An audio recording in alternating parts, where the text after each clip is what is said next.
Light it.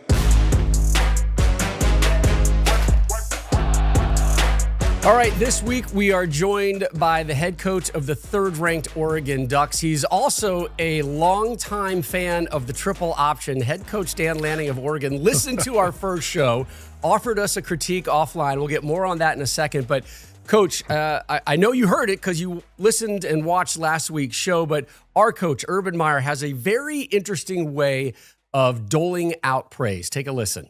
I called Dan Lanning and his staff. I did this last year. I think they're the best pain-in-the-ass staff in the country. And that's something that I remember when I was a younger coach, we would always do whatever the defense didn't want to see. So I'd sit in the defensive rooms, and I'd always ask them, what drives you nuts? And whatever did, I put it in on offense. On offense, I'd ask them defensively, whether it be bear, whether it be odd 4-eye, whether it be some kind of blitz. If it was a pain in the ass, I went over to the D coordinator and said, put it in.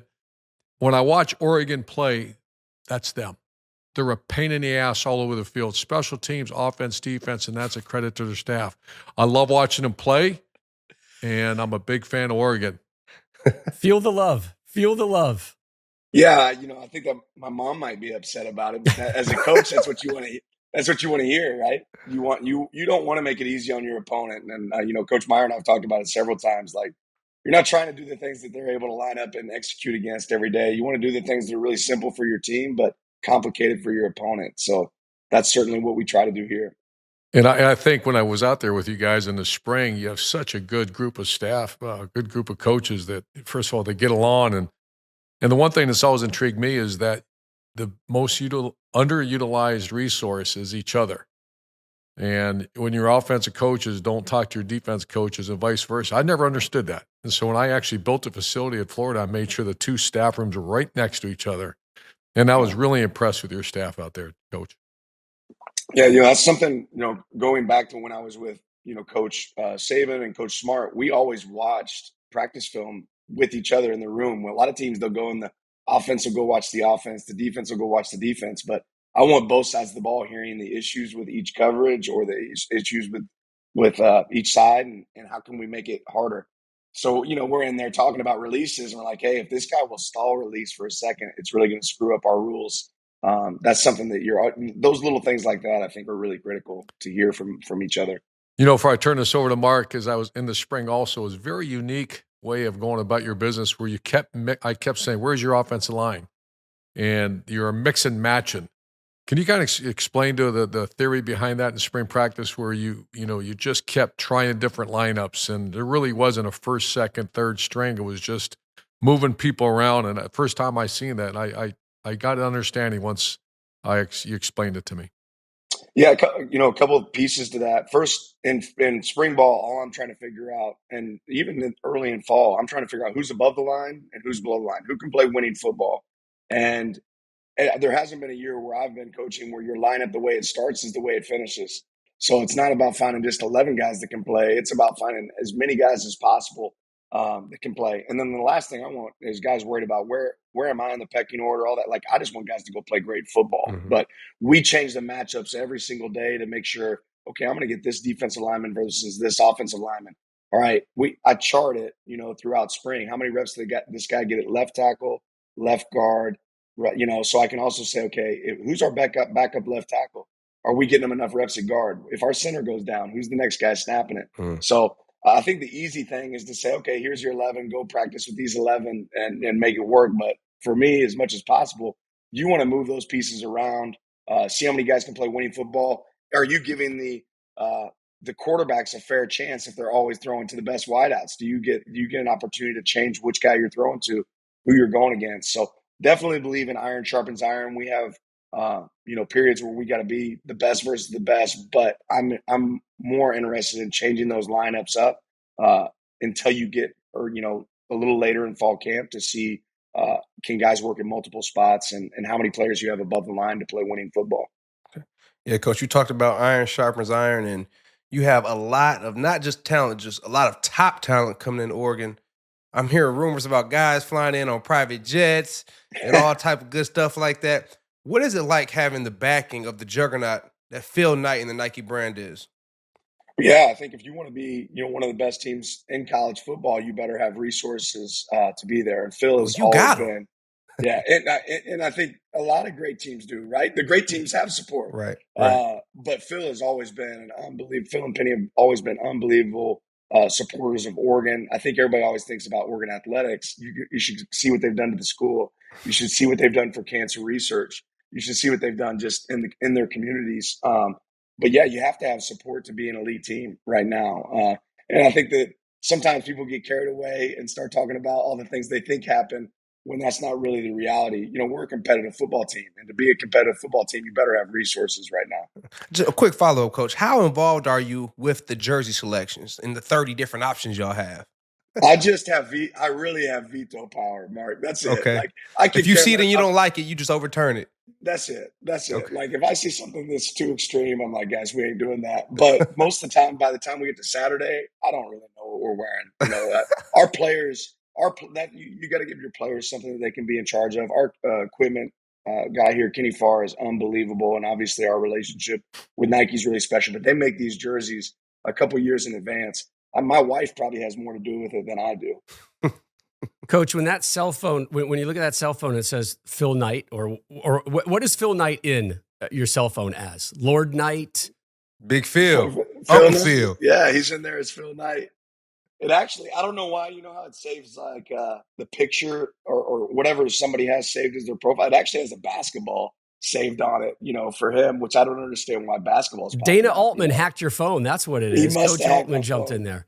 Yeah, when you see that Phil Knight is calling you or texting you, what is your immediate reaction? Excitement. I mean, I still pinch myself every day I wake up that I get to walk into this facility, get to be the head coach at Oregon. I remember the very first time I ever talked to Phil, I get off the phone. My family and I, when we go on vacations, we do audiobooks sometimes, and we listen to the book Shootout together. And my oldest son, Caden, goes, "Is that the Phil Knight from Shootout?" I was like, "Yeah, that's him." So I still get excited when I get to talk to Phil on the phone. It's fun to be able to pick his brain. You had Bo Nix last year. You had Dillon Gabriel this year. Obviously, two transfer quarterbacks, great players. Are you worried a little bit about getting in that routine where you're always going to get transfers as opposed to taking that high school player? And interesting, that in the last 10 years, Joe Burrow is the only transfer to ever win it all. So I'm just curious, is that a plan or is that just the way it worked out? I think college football has changed. You go look at the Heisman Trophy ceremony last year. You see Michael Penix transfer, right? You see a guy from LSU transfer. You see Bo Nix transfer. Trying to remember, I guess Marvin was the other guy up there, right? But he was there the whole time. Our goal is certainly to recruit high school and develop talent. But number one goal is to go win football games. And Dante Moore is a great example of a guy that was committed to us all the way until signing day, ended up going somewhere else, and then came to us. So I think you want to be able to sign high school talent and develop high school talent and grow from there. But your job first is to make sure that you have a competitive roster to go compete, on Saturdays. Brave new world that you're in, Coach, transitioning from the Pac-12, rest in peace, to the Big Ten. How has that changed your philosophy towards recruiting, towards scheduling, towards just managing your program as a whole? Yeah, a couple small changes, nothing huge. I still think winning football is winning football, regardless of what conference you're in. And when you want to play, where we want to play at the end of the year, it's going to take big teams up front. You're going to have to win in the trenches. You're going to have great skill outside. And you have to play as a team. You have to be playing disciplined football. That certainly exists in the Big Ten. That's something I'm excited about, the traditions there. I do think it opens up our footprint from recruiting. There's some places that, we weren't playing before, that we're playing games now. That's going to create some opportunities in time for us to be able to go attack. So I'm certainly excited about that. But outside of that, I don't think it changes a whole lot. As far as when you in the future, we play in 5 years in advance who our non-conference games are. You're probably looking for something a little closer to home because you're going to be traveling more in season. There's no way you don't have a big circle around October 12th when the Ohio State comes out to Eugene. How much Coach and I would talk through the years, and every day Ohio State did something to prepare for that team up north. How much are you preparing right now, whether it's through fall camp and as you head into week one, for that date with Ohio State? Yeah, I don't know that we are just just on them. In fact, I know we aren't. What we are is we definitely studied them this summer. We definitely took some time to be able to look at them as a team and what their talent is and what we think we will need when we get to that week to be able to play those guys. But the unique thing now in college football is there's a chance you could play that team multiple times too. So it's going to be interesting. I've always been process oriented. I've always been, let's focus on the team that we have right now and who we have to play right now. That being said, that's certainly going to be a big game in odds. I know our fans are excited about it and our players are excited about it. Biggest game in Oregon football history in your books, or at least in most recent That's history? going to be a big one, man. Certainly biggest game. Sorry, my ear pod fell out here. Certainly my biggest game, I think probably since I've been here as the head coach, and certainly a huge one, here. Yeah, that's going to be a monster. But Coach, now that you're in the Big Ten, I know you've went from the Pac-12, rest in peace, what Rob said. You went from playing schools that were all around you. Now you have an average travel schedule of 2,300 miles. 2,300 miles? 2,300 miles. Wow. How are you managing that logistically, and also the expectations of family members that wanted to see their, children play closer to home? Well, if you walk into our locker room, Mark, you're not going to see a lot of guys from Oregon. So everybody was always traveling to come play here. And to be honest, we traveled to Texas Tech last year. We had some long trips. I don't think the game's that different for us. East Coast trips. I'm shocked to hear it being 2,300 miles. I honestly didn't know that. The reality is we go to Wisconsin, we go to Purdue, we go to Michigan. Those are our long road trips. For the most part, we're still going to be playing kind of relatively close schedule. We go to LA. We went to LA before. Right. At times we're going to be traveling the Pacific Northwest. So does a lot change? No. The one thing I did do is visit with some NFL staffs about when you're traveling multiple time zones. Okay. Do we want to travel a day earlier? Do we want to make that look a little different? But I don't think it's going to be, huge. It's different in football. Now, other sports, I think it's a big deal. Right. But for us, I don't think it's going to be drastically different. You talk to those NFL teams. Are you going to fly a day earlier, and anything else that you took from those conversations that you'll adjust for your program? Yeah, we'll fly earlier. Purdue was a game that we were going to be going a day earlier. Now we're playing on a Friday night. Don't think you necessarily have to go earlier, but some of those other ones will end up traveling earlier. Best pregame speech in 2023. You're getting ready to play Colorado. I know me and you talked about that, and it always shocked me when I see those darn cameras in the locker room. But let's go ahead and run that and hear your comments on that. Rooted in substance, not flash. Rooted in substance. Today, we talk with our pads. You talk with your helmet, right? Every moment. The Cinderella story is over, man.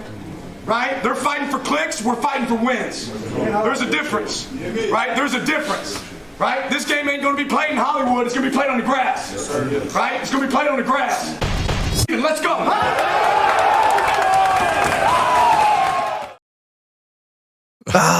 Let's go. So good. Let's go, Coach. How much of that was premeditated? How much of it was in the moment? I always feel like before I talk to our team, I want to know what I'm going to be able to say. But the message for us, I've got messaging for every week kind of already mapped out, general thought, and then I think you adjust it for when you get into that week, what that team's going to look like. So the things we were talking about in that locker room, a lot of it got trimmed out and it became about something it really wasn't. The real message was, who are we, right? Mm-hmm. Who is our team? We were talking about how connected we are. We talked about the Redwoods and how the strength of the Redwoods are in their roots, right? And their roots really don't grow deep. They grow together. So that's really what that was about, is us being a team that day and avoiding being, individuals when we knew that there was going to be some distractions, some other pieces to that puzzle. It was a great lesson for me as a young head coach when somebody asks, hey, can we come to your locker room? We're going to make sure we don't share stuff that you don't want being shared. And you run out to the practice or run out to the game field to go coach and don't watch it first. Sometimes that's not necessarily the result. So I don't know if you'll ever see cameras in our locker room again, but it ended up not being a horrible thing, I guess. No, it was a great thing. They went out there and answered the bell, so that's all you ask for from your team. Yeah. Coach, I did a little crowdsourcing here. So I got a question from an Oregon alum and an Oregon resident. Good friend of mine, Chris Turley. Once he heard I was talking to you, he fired me off a laundry list of questions he wants answered. All right. So I cleaned them up. This is a good one, though. This is kind of for Oregon Nation as a whole. He says there's always talk about Autzen Stadium being expanded in seating size, especially now that it's sitting there in the Big Ten. Do you think your stadium needs to be bigger?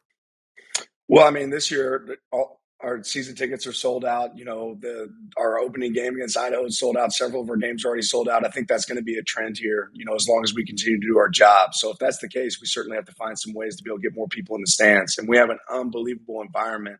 And I think that the great thing about Oregon, you talk about one of the reasons you come here is because it's about innovation, and they're always on the cutting edge. So if there's an opportunity to grow here, I think that we'll be taking advantage of that. I see that smile. I see what your answer is saying right there. Hey, you're a Mark. What was the term? He's a boy maker. Coach is a boy maker. Boy maker. 3 boys. I don't know. Did you rub it? Did you slap? I don't know. What? Hold on. I don't know what that means. Hey, I should have talked to you first because I got 4 girls, 1 boy. At least I got my one. But Tape your ankles. Tape your ankles, Mark. Tape the ankles. Ooh, boy, like I don't know what bondage. any of that means, and I'm going to transition off of it. So, Coach, you got 3 boys. Your oldest is Titan. By the way, that is a name. Youngest is Titan. Titan is 14? Caden's 14. Caden's 14. 12. My 11-year-old is Titan. He's my young buck. So Titan's 11. By the way, strong name selection. I heard a rumor that Titan was practicing with you guys last week. Is that right? Yeah, he got out there on the field with us a little bit. You know, I've always want my boys to do exactly what they're interested in doing. And what's fun is all of them are all 3 different. But I was certainly pretty pumped whenever Titan, it's like, Dad, I want to play football. You know, I got excited about it. And the other day, you know, school hasn't started yet for these guys. So he asked me if he could come to practice. And I was like, hell yeah, let's go. So, you know, I told him he needs to be involved. What he can do. But when it came to the drill work, he needs to do the drill work behind and around the team. I look over the very first period of practice. He's in the middle of a drill, running the drill. I said, no. You practice after practice. You know, during practice, these guys practice. But he just enjoys being around the guys, and he's getting infatuated with the game. So it's fun to watch. Shout out to Titan. I'm a first-time uncle. My baby sister had a son and named him Titan. So shout out to the Titans of the world, man. They legendary. Coach, one more quick question. So you listened to episode number 1 and you listened to the interview we did with Coach Saban. What did you extract or what did you learn from that conversation? I just enjoy hearing, you know, Coach Saban, Coach Meyer. Anytime there's a coach that I've got a lot of respect for me, it's an opportunity for me to learn a little bit. And the way he went about his process every single day was something that I got to watch, you know, as a GA with him. But just listen to his thought process for me is always exciting to pick up, whether it's how he recruited, you know, even hearing him talk about Mark's recruitment on that last episode and how involved he gets, you know, as an assistant coach, you know, whether it's doing the grade checks or meeting the girlfriends, you know, that stuck out to me about how detailed that he would be, and then getting that to go full circle where he gets to coach a former player's son. That's pretty awesome. Hey, Coach, I admire your offensive philosophy. I would have loved to play in your offense. It's wide open. It's explosive. It's exciting. You know, we know you lost Bo Nix, Bucky Irvin, who I was a big fan of, Troy Franklin. Is there any players that we don't know of who's going to make a big splash who we should be aware of? I always say you gotta sit and watch, man. Because I need some of that insider info, Coach. I know. I need some of that. I apologize, Mark, but I tell you this: like every week, I get this same question at every press conference. It's like, you guys watch the game like I watch the game. You know, you got to make plays in practice to make plays in the game. I've seen some plays in practice, but I never know how. You know, the great thing is there is no script to this, right? So you got to go see how the guys perform. We have talent. We have some guys that can create issues for the opponent. Certainly, but it's got to all come to fruition on game day. So when there's a little different when somebody's out there pressing you, it's a little bit different when you call a play into a blitz and you don't realize how it's going to play out. So I'm excited to see it, you know, come full circle. And then it's our job as coaches to figure out what our players do best so they can, you know, utilize those skills. Well, I'm excited to see it too, Coach. I'm high on the Ducks right now. I'm high on the Ducks. You feel me? I appreciate it. Yes, sir.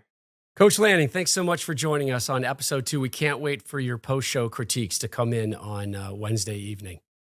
I'll get them to you, no doubt. Thanks, Coach. Best of luck this season. Enjoy your opener. Light it.